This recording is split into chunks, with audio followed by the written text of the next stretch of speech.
Hello there, I'm Barry Herniman, and I brought you here today into the heart of the glorious Wye Valley to do some painting. The first thing we've got to do though is find a suitable subject. So if you come along with me, we'll go and see what we can find.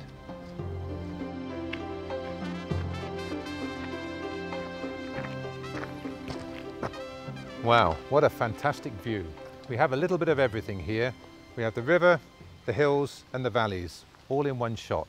There's everything here that you need to produce that absolute masterpiece of yours. Now before we start, I'm going to set off and do myself a quick tonal sketch.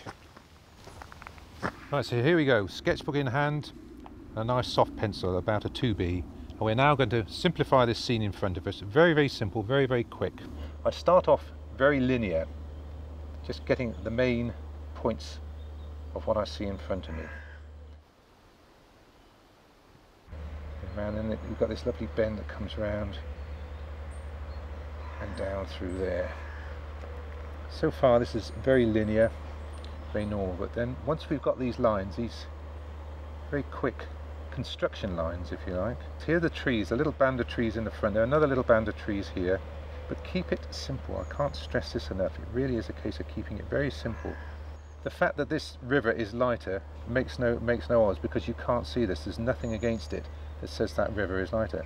So at the end of the day we've got to start putting in some tone, and get your tone in, put it in nice and quick, because I'm actually painting negatively, I'm actually colouring in what's around the river rather than the river itself.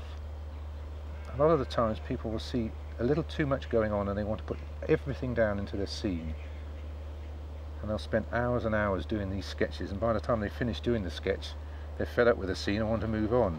So simplify all the time. This here, this bank of trees here, keep it simple, just bash it in. And you can see how very, very quickly we're building up this very simplified version of the scene that's in front of us. Now this is playing against the light, so make that slightly darker down through there. Remember, this is our centre of interest, this little area here, this is our centre of interest. You've also got loads of stuff going on in the background. Again, simplify, just bring some tone down. And then there's quite a nice dark bank of hills just sitting on the distance there. And you see how we're building this up, slowly, but we're building this up with tones. We're keeping our linear work to a minimum. Okay, so we've got loads of lovely tone down here. We know where all the tone's going. We know roughly where the tree banks are going, etc. But we don't really know what colours there are. Now you may think you can remember, but you won't by the time you get in and say, well, what's that there, what's that here? So what we'll do is we'll simplify this. We'll actually put a few colour notes down, and we'll put here ploughed field, green pasture here, and the same as that as well. And then we have a bank, this is olive green here. Very, very simple. That's just a tonal sketch, okay, nothing more. So I know where my lights are going, where my darks are going, and everything else. As far as actually a load of detail, we haven't got a load of detail here. This is tonal only. Right, well that's my tonal sketch finished. I'd normally set up now, but I've had a look around, there's a bit of rain in the air, so rather than starting now and getting rained out, I think I'll finish off in the studio for the final painting.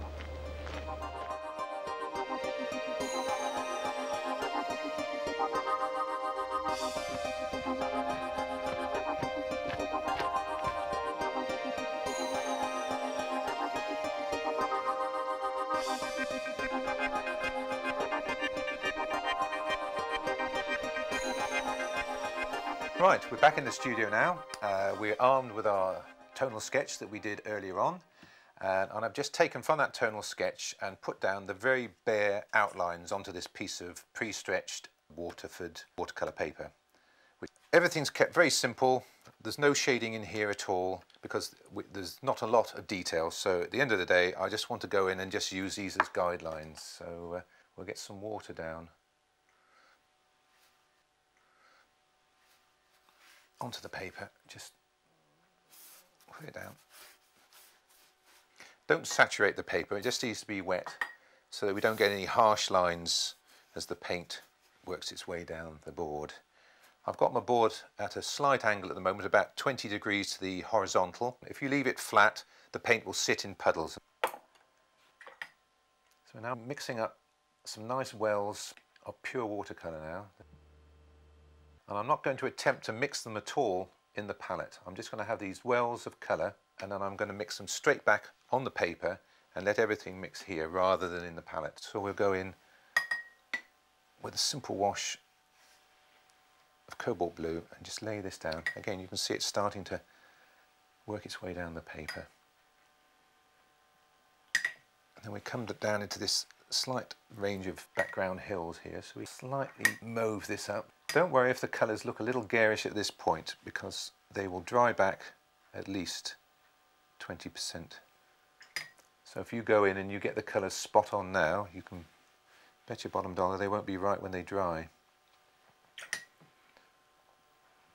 Now we're coming down here, this little area here, remember it was sort of like green fields and that, but it's in the distance. So rather than just putting it down as green, let's slightly modify it a little bit so that we knock it back and we get this little bit of aerial perspective.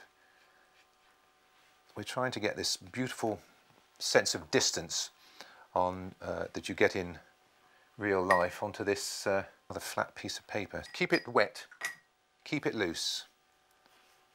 And we'll drop down a little bit of colour into this river here, and we'll let that fade away quietly. Now I've made a note here, olive green, so we'll stick a little bit of raw sienna into there just to knock that rather bright green back a bit. Right, we come back into this little area which is slightly darker, so we'll use a little bit of ultramarine into this. There we are, that's quite nice and punchy, and we'll stick that back down into there. We go. And we'll just bring these colours back down into here. Dropping down nicely.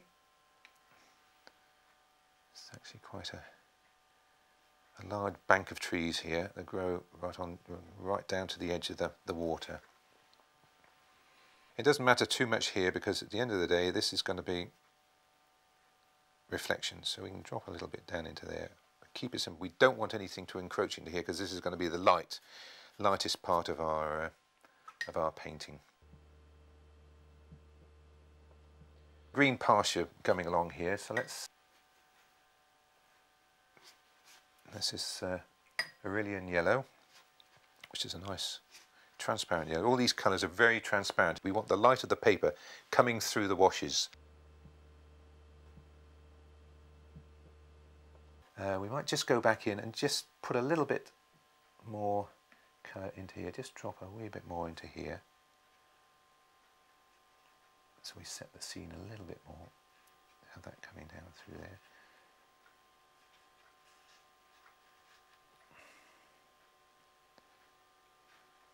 No, knock that back a little bit more there.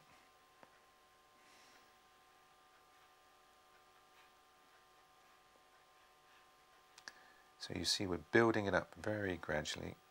Let's put a couple of little touches here and there. These are more just indicators where I want something to go. This stage. Then I might just go back very quickly and just put a little bit into this background hill here. I think we'll leave it then.